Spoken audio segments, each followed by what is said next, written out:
Se tiver condições, a gente fala. Eu vou até 9 horas? No máximo. Vocês desculpem que eu estou meio rouco, porque eu estou ouvindo uma série de palestras, seminários e as minhas cordas vocais estourou. Tá bom? Mas eu vou tentar da melhor maneira possível.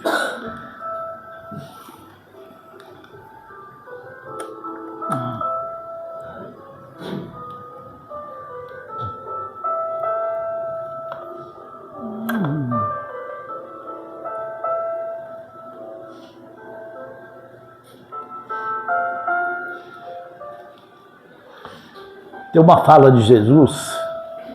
Jesus era o tempo todo testado, né, gente? Que sempre queria pegar ele, alguma falha dele. Então tem uma passagem que um doutor da lei, tendo se levantado, disse a Jesus para lhe testar: Mestre, o que é que preciso que eu faça para possuir a vida eterna? Aí Jesus lhe respondeu: que é que está escrito na lei? Que ledes nela? Aí eles falaram: amareis o Senhor vosso Deus de todo o vosso coração, de toda a vossa alma, de todas as vossas forças e de todo o vosso espírito, e vosso próximo como a vós mesmos. Respondeste muito bem, fazeis isso e vivereis, disse-lhe Jesus. Está lá no Evangelho segundo o Espiritismo. Tá ok? Então essa seria, qual seria então para se obter a vida eterna? Amar a Deus, né, e ao nosso próximo como a nós mesmos. Então vamos lá. Ainda hoje encontramos dificuldade para compreender as palavras de Jesus. Buscamos respostas distantes, quando na realidade a misericórdia divina nos permite o exercício do amor e da caridade no próprio convívio familiar, junto daqueles que nos cercam. Então, nós, como espírito, nós temos 15 degraus evolutivos. Tem uma fala de Jesus que fala: vós sois deuses, o que eu faço vocês farão igual e muito mais, não é isso? Alguém aqui consegue fazer o que Jesus fazia e muito mais? Por que que ele falou isso então? Porque a nível de evolução espiritual, nós estamos no segundo degrau da evolução. Tá ok? Primeiro degrau, a ciência, a paleontologia já provou que seria mundo primitivo. O segundo degrau é o que a gente se encontra, que chama mundo de expiações e provas. Tá ok? Então, por que que o espírito reencarna? Alguém sabe me falar para que a gente reencarna? Para evoluir. E como é que se evolui? Segundo a doutrina, praticando o amor e a caridade. Ok?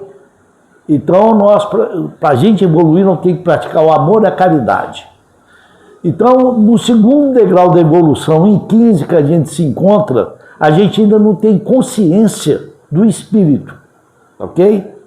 Então, a gente ainda tem dificuldade de amar e dificuldade de praticar a caridade. O que seria a prática do amor? É o amor incondicional, aquele que Jesus veio nos mostrar. Então a gente está longe desse amor ainda. Eu falo que a gente ainda não consegue amar.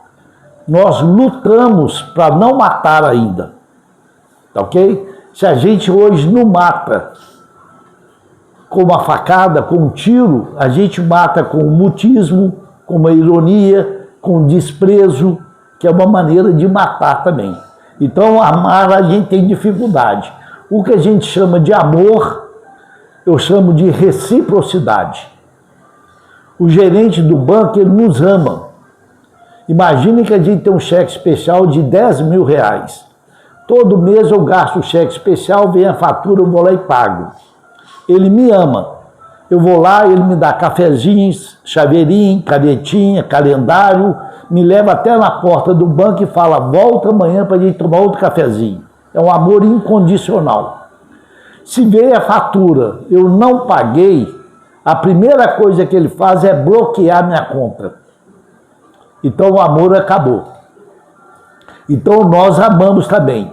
Mas se o outro me ofender, eu ofendo. Se o outro me agredir, eu agrido. Se o outro falar mal de mim, eu falo mal dele. Então isso não é amor ainda. Então nós temos dificuldade de amar.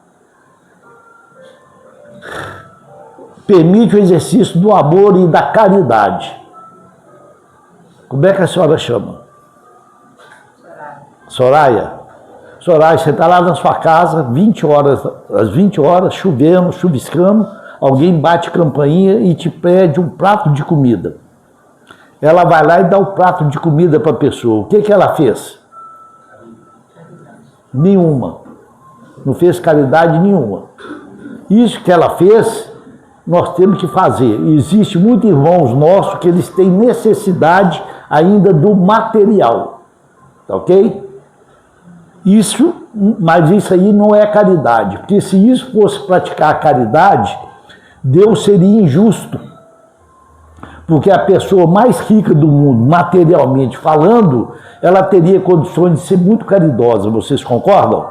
E as pessoas que, imagina aquela pessoa que está lá na rua, morando debaixo de uma caixa de papelão.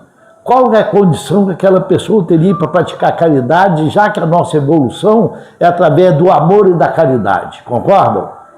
Então, se a gente pegar a questão 886 do Livro dos Espíritos, foi feita a seguinte pergunta: qual que é o verdadeiro sentido da caridade conforme a entendia Jesus? Vou falar e traduzir. Benevolência para com todos, indulgência para as imperfeições alheias e perdão das ofensas. Então seria, a gente tem que ser bom para todo mundo, independente de quem seja, se é o vizinho inconveniente ou algum parente que a gente não vai muito bem com ele. Então nós temos que ser bom para todo mundo. Nós temos que aceitar essa pessoa com todos os defeitos dela. E quanto a gente for bom para essa pessoa, aceitá-la com todos os defeitos, se ela nos prejudicar, a gente tem que perdoá-la ainda. Será que alguém aqui consegue praticar caridade? Eu acho muito difícil nós conseguirmos ainda. Porque a primeira coisa que a gente faz é aquele parente inconveniente, a gente afasta dele, ou aquele vizinho, ou aquele colega de trabalho. Então, se a gente for analisar, a prática da caridade, conforme eu entendia Jesus, não envolve nada de material. Não envolve nada de material. É ser bom, aceitar as pessoas com o defeito dela e perdoá-la quando elas falharem, porque todos nós falhamos. Então, buscamos resposta distante, quando na realidade a misericórdia divina nos permite o exercício do amor e da caridade no próprio convívio familiar, junto daqueles que nos servem. Então a família é o primeiro local onde nós vamos desenvolver a capacidade de amar e praticar a caridade. Somente a doutrina espírita consegue nos explicar as verdadeiras necessidades de aprendizado que fazem parte da nossa evolução espiritual e que, pela reencarnação, nos é permitido esse exercício através do relacionamento familiar.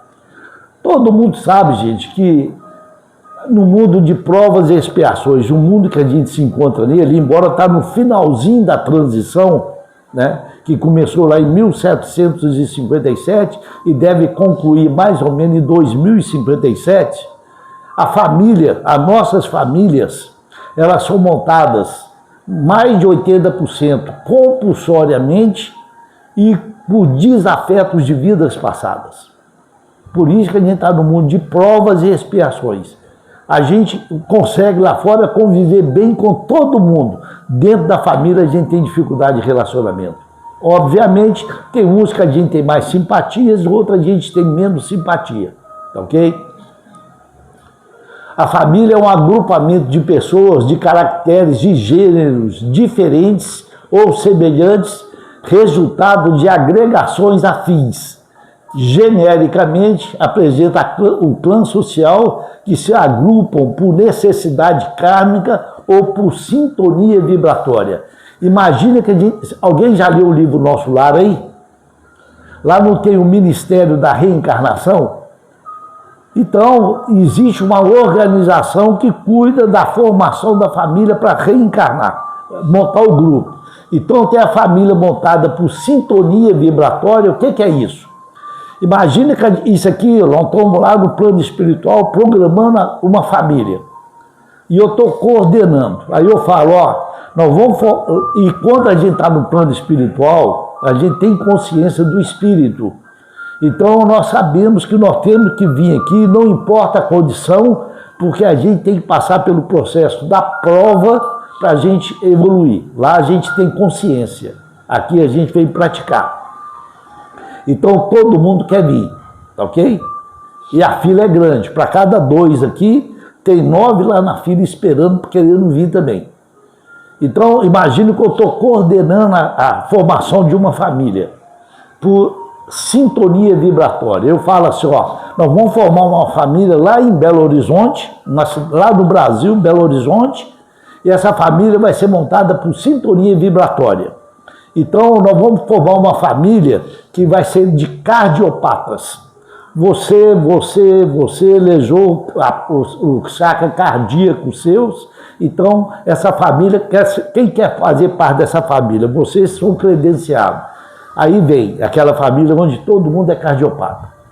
Agora uma família onde família por sintonia vibratória diabético, vem todo mundo diabético. Família de obeso, família de hipertenso. Então isso é a família montada por necessidade, por sintonia vibratória. E tem a família montada por necessidade kármica. A família montada por sintonia vibratória, a gente tem a opção de querer vir junto com aquelas determinadas pessoas ou não. A família montada por necessidade kármica, ela é compulsória. Querendo ou não, nós vamos vir naquela família, ok? E essa família, normalmente, os seres que compõem ela têm grave problema de relacionamento do passado. Portanto, a família é um grupo de espíritos normalmente necessitados, desajustados, em compromisso inadiável para a reparação de liames passados, graças à contingência reencarnatória. Há, pois, 2 espécies de família: famílias formadas pelos laços espirituais e famílias formadas pelos laços corporais. Duráveis, as primeiras, as formadas por laços espirituais, se fortalece pela purificação e se perpetuam no mundo dos espíritos através das várias migrações da alma, várias encarnações. As segundas, por laços corporais. Frágil como a própria matéria, se extingue com o tempo e muitas vezes se dissolve moralmente ainda nessa própria existência agora. A parentela do planeta se faz filtro da família espiritual sediada, além da existência física, mantendo os laços pré-existentes entre aqueles que comungam a mesma vibração. Então a gente até chegar na condição de espíritos puros, a família vai se perpetuando aqui no plano espiritual até a gente atingir o grau de evolução onde a gente já não tem mais a necessidade de resgate kármico. Arraigada nas vidas passadas de todos aqueles que a compõem, a família terrestre é formada por agentes diversos, porquanto nela se encontram comumente afetos e desafetos, amigos e inimigos, para os ajustes e reajustes necessários e indispensáveis ante as leis do destino. Por isso que tem uma fala de Jesus que fala: perdoa 70 vezes 7 vezes o mesmo erro do seu inimigo. Obviamente a palavra inimigo para Jesus não tinha a conotação que tem para nós, né? Porque Jesus não tinha um mal nele. Vão entender mais ou menos seria desafetos. Então tem uma fala de Jesus que fala: perdoa 70 vezes 7 vezes o mesmo erro dos seus desafetos, que está dentro da família, a grande maioria deles. E depois ele fala: reconcilia-te com teus inimigos enquanto está a caminho. Ou seja, a nossa reencarnação em família é a grande oportunidade que a gente tem de reparar as nossas arestas do passado. Eu estou correndo, gente, porque não vai dar tempo de eu terminar tudo, eu quero passar o máximo, tá ok? Porque o tempo que é muito curto. Lá no livro Vida em Século, de Francisco Xavier, tem uma fala que é a seguinte: Apesar disso, importa reconhecer que a família envolve incessantemente os mais amplos conceitos de vivência coletiva sob os ditames do aperfeiçoamento geral, porque torna-se o educandário valioso da alma. A gente está no mundo de provas e expiações. Então a Terra tem 3 conotações: hospital, escola e presídio. Presídio porque nós, como espírito encarnado, nós somos obrigados a viver na Terra. Se a gente sair daqui, de acordo com a atmosfera, todo eletromagnetismo, a gente não consegue. Então aqui é uma prisão. É uma escola porque a gente está, imagina a gente matriculado numa faculdade 24 horas por dia.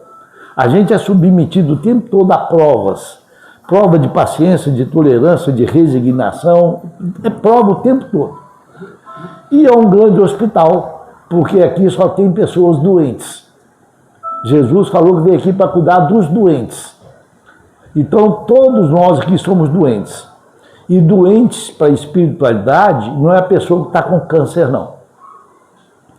Para a espiritualidade, a nossa doença é moral. Qual que é a doença do espírito? É o orgulho, a vaidade, a arrogância, a prepotência, a maledicência, a inveja. Isso é a doença nossa. O câncer, as doenças do boneco, no aparelho, no corpo físico, nada mais é do que exoneração. Eu estava vendo, rodando a aliança ali, falando sobre a doença, que a doença é um desequilíbrio psique-emocional. E exatamente aquilo. Todas as doenças no corpo físico, ela é produto do desequilíbrio psique-emocional nosso. Então aqui todo mundo é desequilibrado. Todo mundo aqui é doente mental. Porque a ansiedade já é uma doença mental. A gente entende doença mental como psicose, esquizofrenia, não é só isso não. A ansiedade é uma doença ligada à mente, então ela é uma doença mental. E todos nós, nem que seja um pouquinho ansioso, nós somos. Pensamos geralmente que a herança biológica é determinada pelos nossos temperamentos e caracteres. Porém, a espiritualidade nos mostra que a natureza humana é essencialmente espiritual e não material. Se aqui tivesse um quadro, eu ia explicar para vocês geneticamente como a medicina mostra essa fala espiritual. Embora a medicina ainda não tenha entendimento. Aqueles profissionais da área da saúde que têm conhecimento espiritual já conseguem fazer uma associação do biológico e do espiritual. Mas pensando que geralmente a herança biológica é determinada pelo nosso temperamento e caracteres. As doenças, se vocês vão no médico, você fala para ele, meu avô é diabético, minha avó é diabética, minha mãe é diabética, e eu sou diabético, e vai falar para vocês o quê? Que essa doença é hereditária, não é isso? Não existe doença hereditária. Não existe, embora antigamente falava que a Terra era plana. Se a gente caísse aqui, a gente ia para o abismo sideral. Depois falou que a Terra era redonda e era o centro do universo. Teoria geocentrista. Depois falou que o Sol que era o centro do universo. Teoria heliocentrista. Ou seja, a ciência está sempre errada. Porque o dia que a ciência estiver certa, nós estamos lascados. Nós vamos morrer na ignorância que a gente se encontra. Então hoje a ciência fala que essa doença sua é hereditária. Não tem lógica. Por que eu tenho que ser diabético se meu pai é? Não tem nada a ver. É dado a cada um de acordo com a sua obra, não é isso? Não é isso? Então, o que hoje a medicina chama de doenças hereditárias, entendam por doença genética. E o nosso genes, ele é moldado e manipulado pela mente, pelo espírito, de acordo com o meu planejamento reencarnatório. Se aqui tivesse um quadro, eu ia mostrar como é que acontece isso. Ok? Mas como não tem, nós vamos pular. Então ponha na cabeça de vocês, a nossa doença é genética e o nosso genes já está provado que de acordo com meus pensamentos, meus sentimentos e as minhas emoções, eu mudo meu genes 24 horas a vida inteira. Então, de acordo com o meu equilíbrio psique-emocional, eu vou desenvolver uma cura ou vou desenvolver uma doença e eu vou fazer mutações genéticas que vai afetar a estrutura cito-orgânica molecular do meu corpo. Ok? Assim, o que determina a condição do homem, sua essência e a sua forma, é a sua mente, e nunca a sua descendência corpórea. Deu para entender o que eu estou falando? Ou seja, eu não herdo nada dos meus pais. Eu só vou herdar dos meus pais geneticamente aquilo que eu não tiver precisando fazer mutações genéticas para essa minha programação reencarnatória. Tá ok? Se meu pai e minha mãe têm olhos azuis e nessa reencarnação minha não houve a necessidade de eu vir com o olho de outra tonalidade, eu vou herdar deles. Agora, se a minha programação eu tenho que vir com o olho castanho e cego, eu não vou herdar nada deles, tá ok? Eu vou fazer mutações no meu genes lá durante a fecundação e eu vou fazer mutações para me estruturar o corpo material de acordo com a minha programação reencarnatória. Se eu tenho que vir com transtorno de Down, na hora de formar o par cromossômico 23, em vez de eu formar um par, eu vou pôr um trio e eu vou desenvolver o transtorno de Down. Se eu tenho que vir com hemofilia, eu vou fazer uma mutação genética no par número 8, vai vir faltando o fator coagulante e eu vou desenvolver, vou nascer com hemofilia, tá ok? Então o nosso corpo, ele só herda dos nossos pais aquilo que não é necessário fazer mutações genéticas para mim caminhar na minha evolução. Ou seja, o nosso corpo, a gente tem 6 memórias. Uma delas chama memória celular. Aí vocês vão entender mais ou menos o que eu estou falando. Imagina uma pessoa que coloca aparelhos no dente. Fica perfeito. Depois, quando ela tira, se ela não der manutenção, vai voltar ao que era antes. Vocês concordam? Você imagina uma pessoa que faz lipoescultura. Fica lá do jeito que ela gostaria que fosse. Se ela não der manutenção, vai voltar ao que era antes. Ok? Porque o nosso corpo tem uma memória que ela é programada espiritualmente e geneticamente de acordo com a minha necessidade evolutiva. Cada espírito, ao encarnar, traz em si sua personalidade já formada em encarnações anteriores. A semelhança de caracteres psíquicas e morais entre pais, filhos e outros descendentes não provém da carne, mas sim do espírito. Então, nós podemos ter pais muito inteligentes e filho obtuso. Nós podemos ter pais muito pouco desenvolvidos intelectualmente e podemos ter filhos muito desenvolvidos intelectualmente, porque isso não pertence à genética, pertence à evolução do próprio espírito.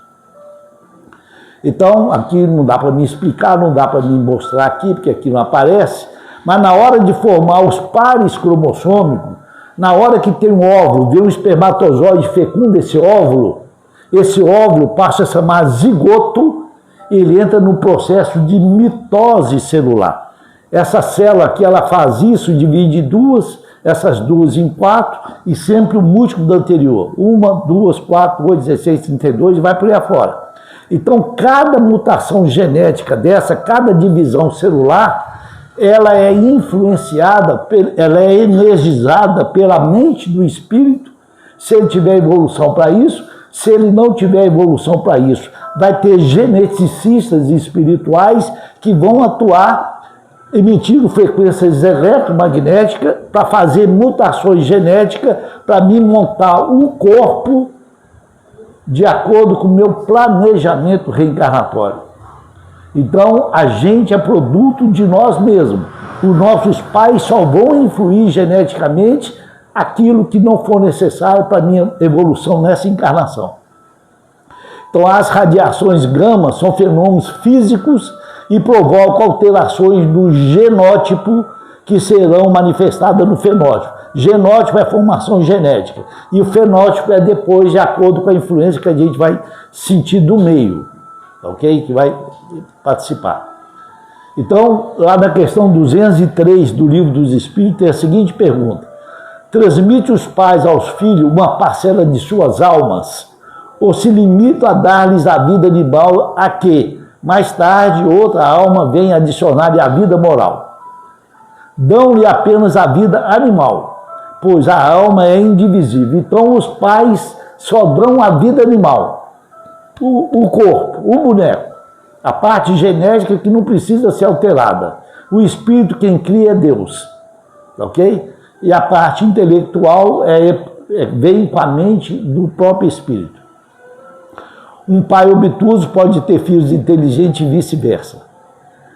Lá na questão 204, uma vez que temos tido muitas existências, a nossa parentela vai além da que a existência atual nos criou, ou seja, a gente continua. Não pode ser de outra maneira. As sucessões das existências corpóreas estabelecem entre os espíritos ligações que remontam às nossas existências anteriores. Daí, muitas vezes, a simpatia que vem a existir entre vós e certos espíritos que vos parecem estranhos. Então, dentro da nossa própria família, a gente tem encarnado que compõe ela, que a gente tem mais simpatia, e tem outros que a gente tem certa dificuldade.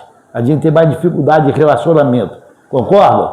Então, isso aí já está lá na nossa memória espiritual, já de vidas passadas. O conhecimento que a espiritualidade proporciona causa profundo impacto em todas as áreas do conhecimento e dos relacionamentos humanos. A visão que ela apresenta da família é um exemplo dessa afirmativa. A influência é notadamente percebida na deshierarquização das funções e requalificação das responsabilidades. Ou seja, hoje eu estou como pai do meu filho. Numa outra encarnação ele pode vir como meu irmão ou pode vir até como meu pai. Ok? Mesmo quando na função de pais, filhos, netos ou cônjuges, os espíritos que compõem o núcleo familiar são essencialmente irmãos em trajetórias evolutivas individuais. Então aqui a gente tem essa divisão. Pai, filho, esposa, irmão, e espiritualmente falando, nós somos filhos de Deus. Então o dia que a gente tiver mais ampliado o nosso grau de consciência e a nossa consciência espiritual, eu não vou pegar aquele mendigo que está passando dificuldade ali, eu não vou ignorá-lo como eu não ignoro o meu filho, porque ele é meu irmão como meu filho também é. O dia que a gente tiver essa consciência desenvolvida, a gente não vai fazer distinção de nenhum entre nós. Todos nós somos irmãos em Cristo, em Deus, e na evolução.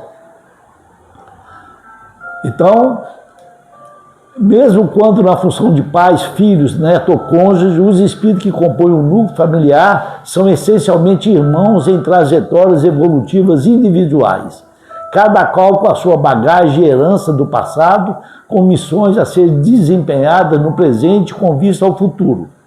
Estão reunidos nesse pequeno grupo social, consanguíneo, que é a família, com muitos objetivos em comum, unidos pelo laço de simpatia ou não. Quando é simpatia, é por afinidade. Quando não, é por resgate kármico. Questão 385 do Livro dos Espíritos. O que os pais falam? Meu filho era muito bom. Quando ele fez 12 anos, você começou a andar com uma turminha e quis parar de estudar. O outro fala, meu filho era muito bom. Quando ele fez 13 anos, ele começou a andar com uma turminha e começou a fumar. O outro fala, meu filho era muito bom, quando fez 14 anos, começou a andar com uma turminha e começou a beber. O outro era muito bom, quando fez 16 anos, começou a andar com uma turminha e começou a usar droga. O outro era muito bom, quando fez 17 anos, começou a andar com uma turminha e começou a roubar, por exemplo. Tá ok? Jesus falou que nós somos cegos, conduzimos cegos. E nós não temos olhos de ver. Então, a nossa função, como a gente está como pais, a nossa função é educar, moldar e tirar as más tendências dos nossos filhos. Ok? Se a gente falhar, a gente vai ter problema depois. Então a questão 385 foi feita a seguinte pergunta. O que acontece? Essa é a pergunta. Ele não está ali. O que acontece particularmente ao sair da adolescência? É que o espírito se modifica. A adolescência vai dos 12 aos 17 anos. 11 anos é pré-adolescente, 18 anos é adulto. Então, o que acontece particularmente ao sair da adolescência? É que o espírito se modifica? Aí responder é que o espírito retoma a sua natureza e se mostra tal como era. Não conheceis o segredo que esconde as crianças na sua inocência. Não sabeis o que elas são, o que foram, nem o que serão. E essa feição de doçura que a criança tem é o que ela deveria ser, mas não é o que ela é. Ou seja, se a criança no berço mostrasse que ela é um estrupador, ela não sobreviveria. Se a criança no berço mostrar que ela é um serial killer, ela também não sobreviveria. Então essa feição de doçura que a criança apresenta é o que nós deveríamos ser, mas não é o que nós somos. Então a gente que já está adulto, a gente ainda não é perfeito, a gente ainda não é bom, vocês imaginam a gente criança, era muito pior, concorda? Então o que acontece? Dos 12 aos 17 anos, o nosso espírito, ele assume a personalidade espiritual que tinha na vida anterior, com os melhoramentos que foi dado nessa. Por isso que a família é importante. Então, quais são as funções do pai, da família, dos pais? Educar, moldar e tirar as más tendências. Se falhar, vai ter problema depois. E hoje em dia a gente não vê os pais fazendo isso. A gente não vê pais educando, moldando e tirando as más tendências. A gente vê pais sendo amiguinhos do filho. Amiguinhos. E essa não é a nossa função.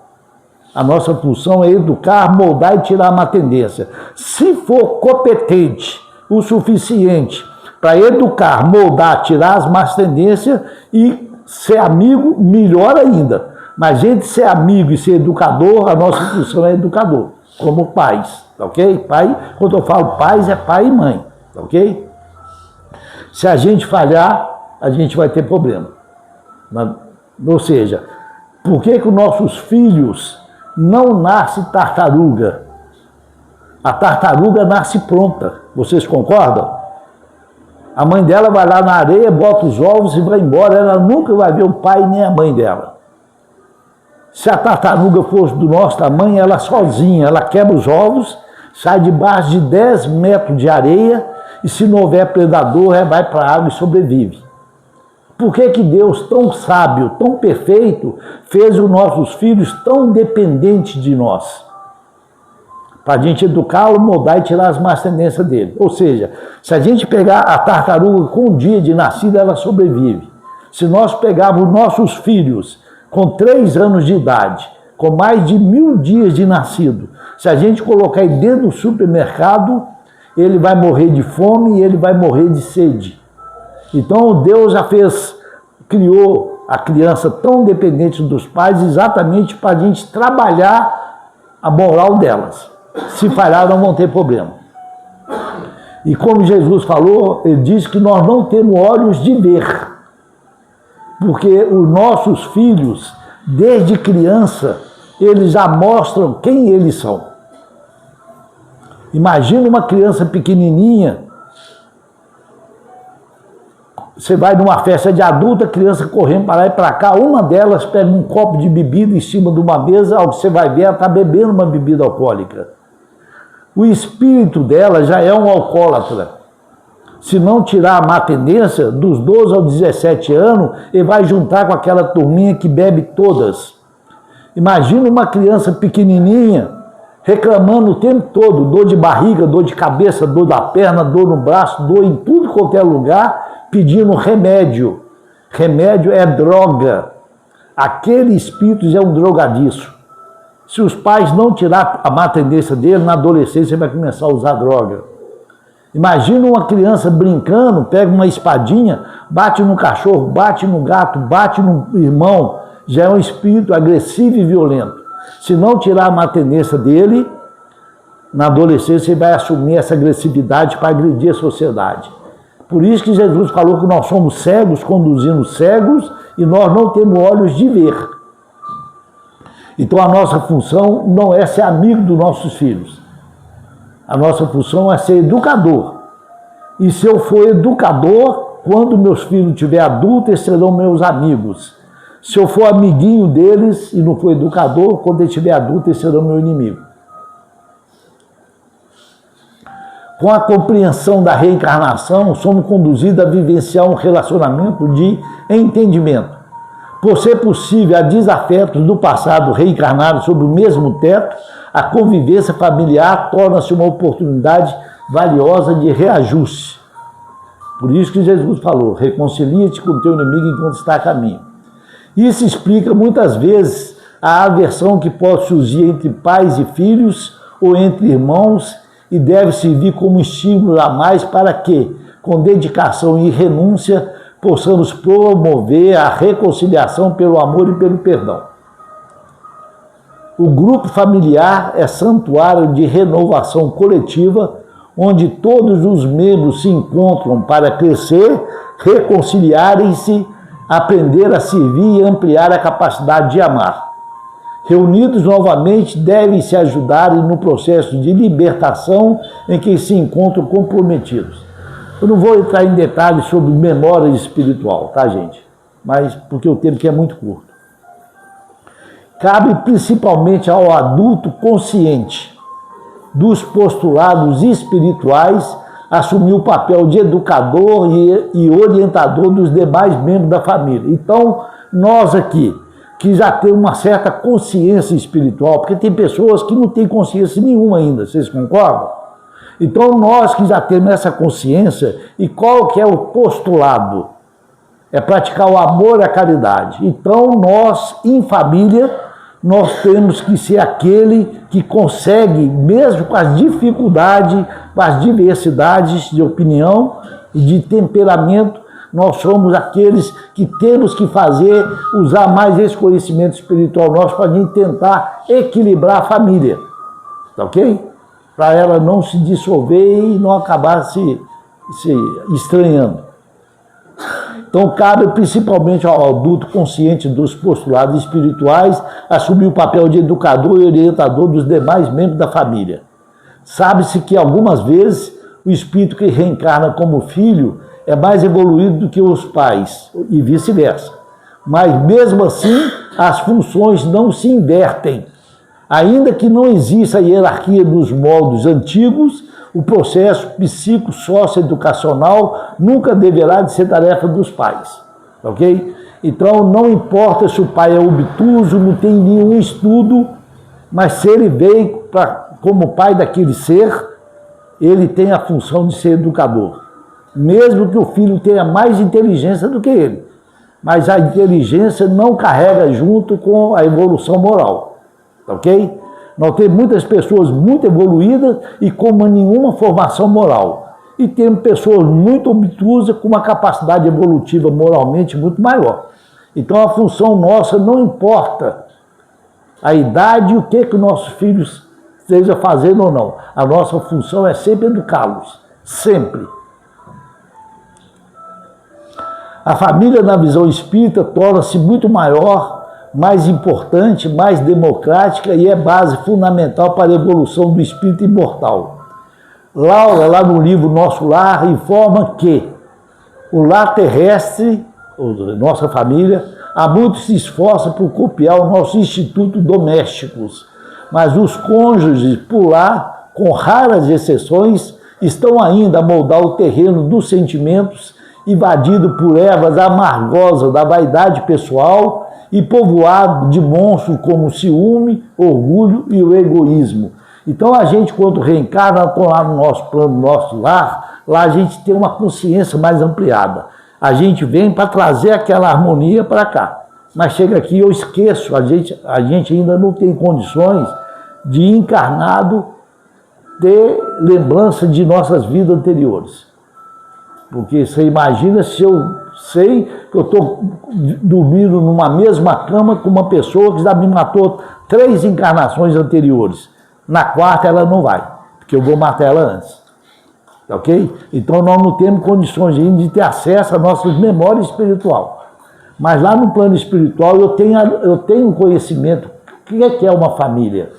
E chega aqui, por causa do nosso esquecimento, nosso egoísmo, nosso orgulho, nosso egoísmo e nosso ciúme, a gente ainda não consegue ter uma família em harmonia. Ela continua ainda esclarecendo a respeito das diferenças existentes entre o lar terrestre e o plano espiritual superior, continua ela. O lar é o sagrado vértice onde o homem e a mulher se encontram para o entendimento indispensável. É o tempo onde as criaturas devem unirem-se espiritualmente antes de corporalmente. E hoje em dia está muito difícil isso aí. Está muito difícil.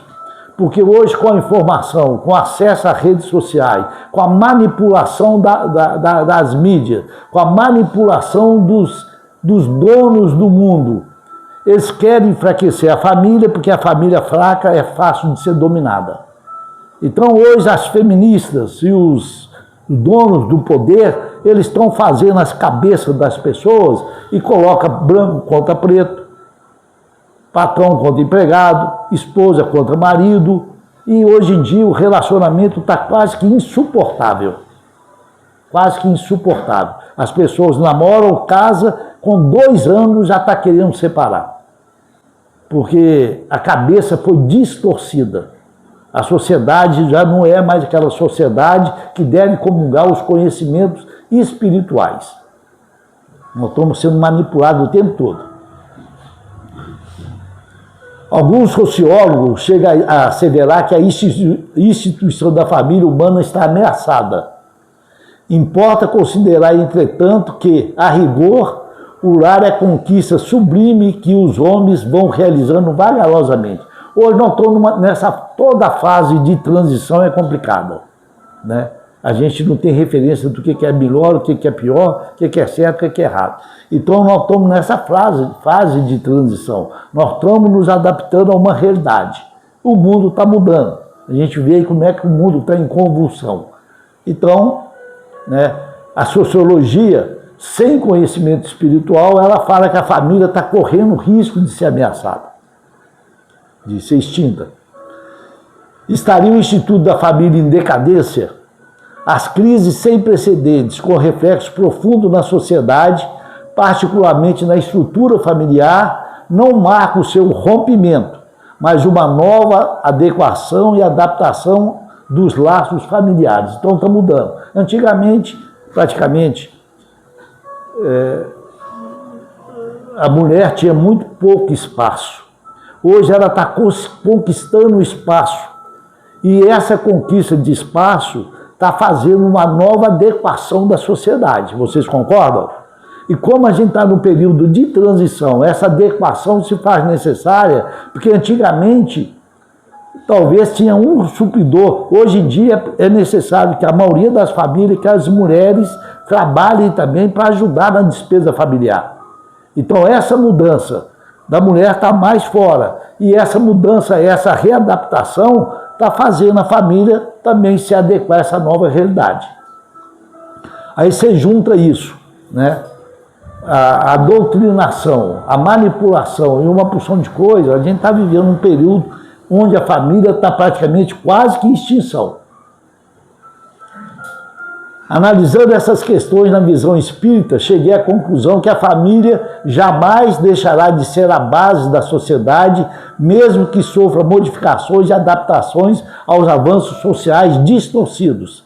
Basta olhar o grau de dependência e fragilidade de uma criança. A criança não nasce pronta.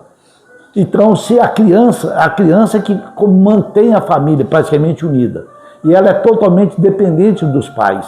Então, à medida que a gente for evoluindo, desenvolvendo a nossa consciência moral, a nossa consciência espiritual, a família ela vai voltar a ter o valor que ela deveria ter há muito tempo. Hoje em dia está meio... Ou seja, a pessoa casa, qualquer coisinha já está separando, né? E a gente que estuda a doutrina sabe a complexidade que é para montar uma família. Mas nós temos livre-arbítrio ainda, né? E o nosso livre-arbítrio distorcido por uma realidade implantada, a gente não está sabendo fazer bom uso dele. Se buscarmos nas histórias, deixa eu ver aqui, se buscarmos na história das civilizações a evolução da sociedade e da família, iremos encontrar a decadência dos conceitos rígidos e hipócritas que norteavam o relacionamento do grupo de família lá atrás, com pais ditadores, mães sendo tratadas como objetos e filhos relegados a um plano inferior. E isso era a família lá do passado, né? Patriarcal. Agora está mudando isso. O novo paradigma de família está dando lugar ao respeito mútuo, à liberdade e responsabilidade de todos. Ante os deveres do lar, surgindo uma nova ética bem mais estruturada nos valores reais que todos os seres vão adquirindo na linha do progresso moral e espiritual. Então, hoje em dia, a gente está nesse processo de transição que é muito complicado. Ainda existem, infelizmente, culturas que estão arraigadas em costumes inadequados aos tempos modernos. A gente está vendo um exemplo lá do Irã, né, que lá a mulher praticamente é até apedrejada. É um absurdo um negócio desse. Mas é uma cultura. Mas mesmo essas estão sofrendo abalo nas suas bases, pela globalização, pela informatização e pelos meios de comunicação cada vez mais amplos. Então, esse meio de informação também está ajudando a readequar a família. A constituição do núcleo familiar está ligada aos processos de crescimento moral e espiritual do ser humano. Assim como os liames sociais induzem ao progresso, os laços de família respondem pela base da sociedade, funcionando como uma estrutura que dá respaldo às leis sociais. Por ser a lei de progresso uma lei natural, acredito que a família vencerá a crise moral que se abate sobre os costumes e comportamento do ser humano, saindo mais forte e mais bem estruturada, com definições mais amplas dos direitos e deveres de cada membro do grupo familiar. Então, nós estamos nessa adequação aí. Mas a família é uma instituição espiritual. Embora ela não está sendo valorizada como deveria, porque a gente não está sabendo fazer uso do nosso livre-arbítrio e não tem ainda a consciência espiritual de como a estrutura familiar ela é montada. Na questão 774 do Livro dos Espíritos, Allan Kardec faz a seguinte indagação. Há pessoas que deduzem do fato de os animais abandonarem suas crias que os laços de família entre os homens resultam apenas dos costumes sociais e não de uma lei da natureza. Que devemos pensar disso? Aí ele responde, o destino dos homens é diferente dos animais. Por que então querer sempre identificá-los? Fazer essa analogia. Há no homem alguma coisa mais além das necessidades físicas. Existe a necessidade de progredir. Eu vou falar só mais um slide, eu vou parar porque eu quero colocar no finalzinho o negócio aqui, tá bom? Os laços sociais são necessários ao progresso e os de família tornam mais apertados esses laços sociais. Eis porque os laços de família são uma lei da natureza. Quis Deus dessa forma que os homens aprendessem a se amarem como irmãos. Eu vou interromper aqui porque o tempo aqui já acabou, tá ok? Deixa eu só pôr aqui.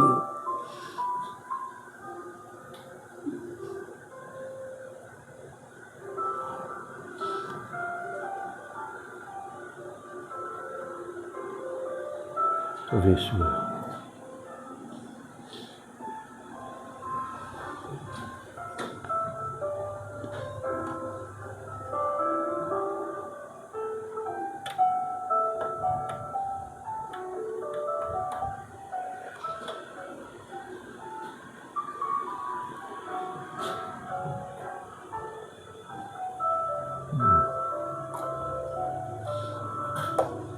tinha no som, mas não está saindo. Você quer comentar o som? Não, daqui, porque está saindo o som. Ah, ótimo. Então vou voltar agora. Deixa eu só tirar essa aqui um pouquinho do seu.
Tiver?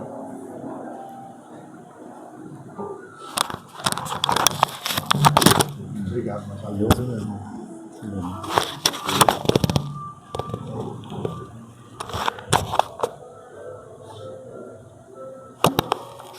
Gente, acho que depois, né, dessa mensagem que pra gente, acho que basta só a gente sair daqui e pensando, né, em cada um de nós, a terapia, ela está melhor, né? Então, a gente às vezes é egoísta, né?